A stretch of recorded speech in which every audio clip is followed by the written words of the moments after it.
Well, I can definitely tell you my hands aren't shaking quite like Ryan's over the altar.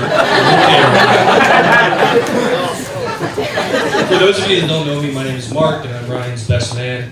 I'd like to first ask everyone to raise their glass to the parents of both the bride and the groom. And just say thank you for a wonderful evening. Cheers. Now, Mr. and Mrs. Davis, you have raised one of the most wonderful, caring individuals I've ever met in my entire life.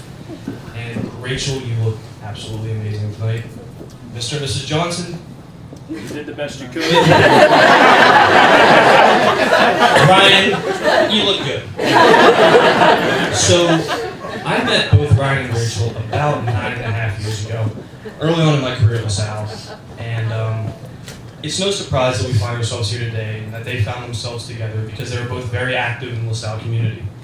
Rachel spent many hours devoting herself to campus ministry, numerous trips to Africa for service. Ryan, like Rachel, devoted countless hours of his life on late night trips to Wawa.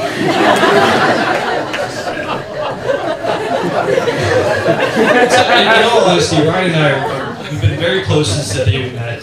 And, you know, we've lived together, we have traveled together, we spent hours doing nothing together. I know his family, he knows my family. And so there are plenty of stories, let me tell you that.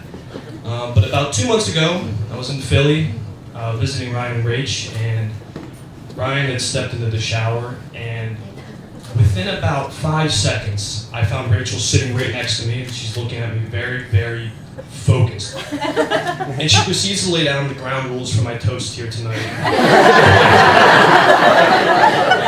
And before I can assure Rachel that, you know, everything's going to be fine, don't worry, she goes, Mark, you can't tell this story. And you can't tell that story. And definitely not this story. My grandmother, my entire family is So Rachel, please rest assured that I'm not going to tell any of those stories tonight. I'd rather take the opportunity to give you a couple of pointers that I've picked up along the way, from living with Ryan, things that I think you might find useful in the coming years. But if anyone does want to hear the stories, I'll be at the bar after the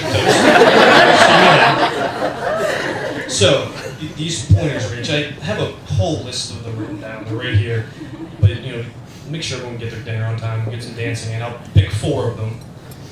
And so, the first one is, Rach, if you ever find yourself in the car with Ryan, obviously you will, and you look up and you see a Maryland license plate in front of you, put on some calming music and prepare yourself for Ryan's rant, his unabashed hatred for Maryland drivers, and their total disregard for rules of the road. It never fails. It's never fails. Rachel, 2.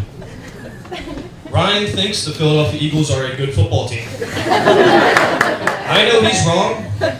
I know you don't care. But to make life a little bit easier, just go with him, support him throughout the NFL season.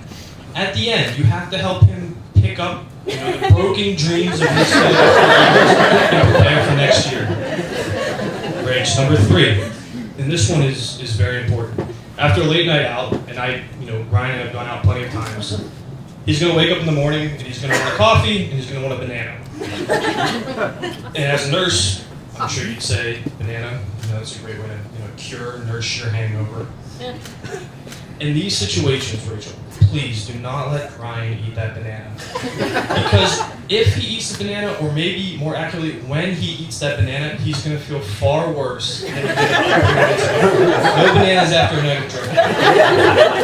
And 4th, I don't know how many of you know, Ryan is a huge fan of the band Fish. Rachel, I'm sure you picked this up along the way. So for the foreseeable future, do not be the least bit surprised if your destinations and dates for every vacation together coincide directly with Fish tour dates. Okay, in all seriousness, Ryan and I have been very, very close since the day we met. And I want to tell you that if you don't know him, he's one of the most passionate individuals you'll ever meet in your entire life. When he finds something he's interested in or someone that he deeply, deeply cares about, it's very unmistakable. The way he talks about them, the commitment, the work, the effort, the time that he puts in, time not spent at Wawa, but the time that he puts in, and his loyalty are just unparalleled.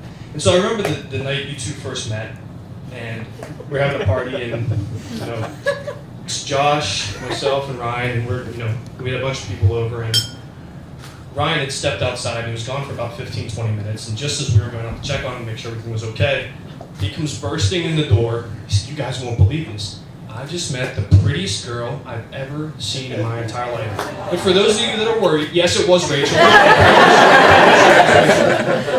And so, Rach, whenever I see Ryan talk with or about you, you get that look of kind of deep passion that's unmistakable. And so there's no doubt in my mind that you two are going to be incredibly successful and happy together. So I asked everyone to raise their glass one more time and just wish the most extreme happiness in your future together. Here, here.